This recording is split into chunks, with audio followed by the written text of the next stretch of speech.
Donc là, on a ce combattant qui va mettre un coup de genou à son adversaire et qui va le mettre KO. Et là, il est persuadé d'avoir gagné, il en est sûr, mais ça va pas se passer comme prévu.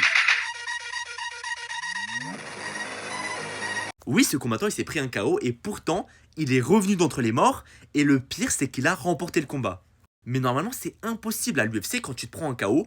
Le combat est terminé, l'arbitre intervient et à ce moment-là, tu as automatiquement perdu, il n'y a plus de marche arrière. C'est pour ça que son adversaire, Anderson Silva, se permet de monter sur la cage parce qu'il pense avoir gagné. Et juste avant de se prendre le KO, Bisping était en train de montrer quelque chose sur le ring. En plus de ça, il essaie de parler à l'arbitre pendant qu'il lui montre le truc qu'on n'arrive pas vraiment à voir ici.